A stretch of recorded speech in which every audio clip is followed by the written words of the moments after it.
Okay. Noor Hibbert is the host of the hit podcast, Just Effing Manifest It. Love it. She has a fun, no fluff approach to helping women everywhere step into 2026, hey Noor, with science-backed manifestation tools that actually work. Noor Hibbert, welcome to the program. First of all, where are you joining us from? I'm always curious to ask our Zoom guests. I am coming from very sunny UK, not really sunny, but yeah, United Kingdom. Very good, across the pond. Fun. Amazing. Tell us a little bit about your podcast and how that got started before we talk about your books and your strategies. Well, I started my podcast actually because my first book came out and it just felt like the natural thing to do, and it grew to doing over 1.5 million downloads and listeners from all over the world. So it's been a journey, but what was one of my manifestations. Okay, so Very good. Manifesting is, I was reading that you have science to back you on this manifesting journey. So can you explain that part of it?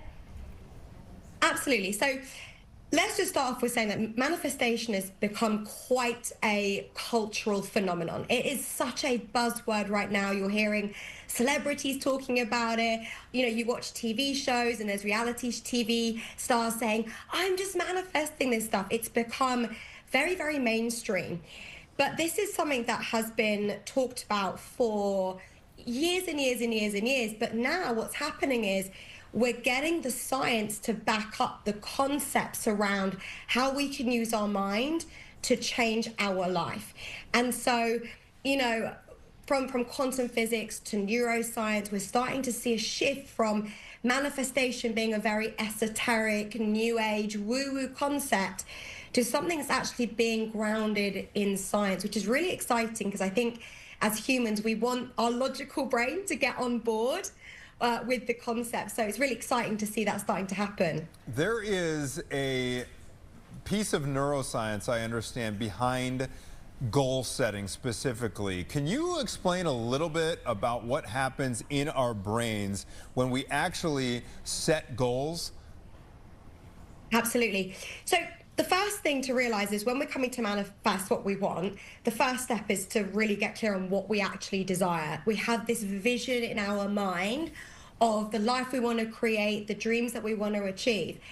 And when we come to set goals, we actually release dopamine in our brain, which is brilliant, except for our brain releases it in the anticipation of goals, not necessarily in the actual manifestation of them. So the first part of this to understand is that we're going to get that amazing surge of excitement when we start thinking about what we want to manifest.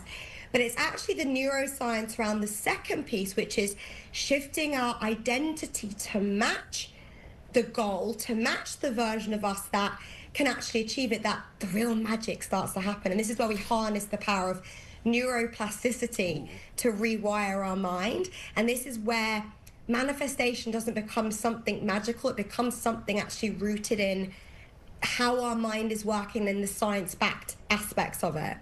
Have you found in your research how long it takes for that to happen? Because I've heard of that too, even with just goals like working out. If you set, your intention to work out, you do it, you make it part of your routine, eventually your brain just goes there and it's fine, and then you learn to love it and you want it. How long does that take from start to, okay, this is what I'm doing? Yeah.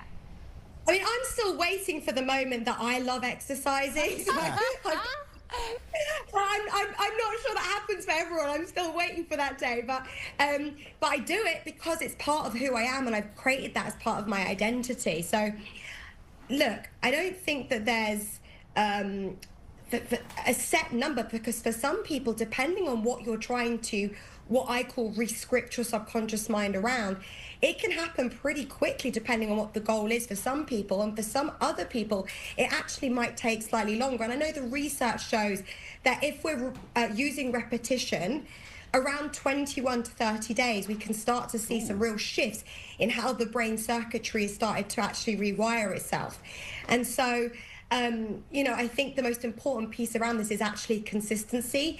And this is where, as humans, we often fall off the wagon because consistency takes this amazing thing called willpower, Right. and willpower is actually a limited resource of energy.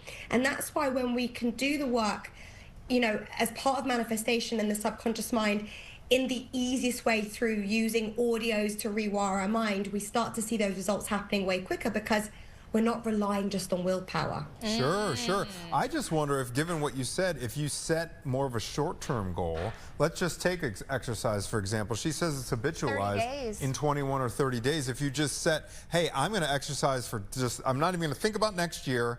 I'm just doing it for the next 21 days. Good things could maybe happen after that, Noor?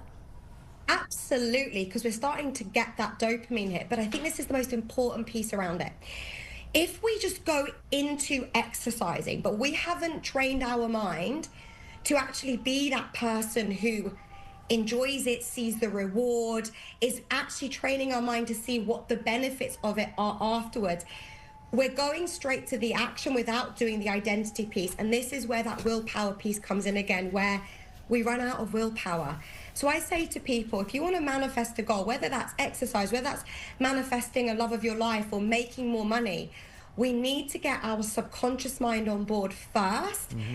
And if we do that, we increase our results or chance of success so much more because our identity, the subconscious mind, is working with us versus against us. And our mind will always go back to what is familiar. So we need to do that first. Okay, so I know we've got to wrap it up here, but if people want to follow you or get these little tidbits, I'm sure you post helpful, informational snacks all the time. Where should they find you on different social media platforms? I'm on Instagram, so if you Google me, Instagram, you know, Noor Hibbert, I'm on there. I've got my podcast. Yeah. I'm pretty much all over social media, so you can find me on there. Okay, very good. Thank you so much for taking time for us from all the way across the Atlantic Ocean. I believe it's like, what, is it like 4 o'clock in the afternoon there right now? Almost 5. Almost yeah. 5. Oh, your day's almost over. Exactly. Enjoy. Wow. Thank you for kicking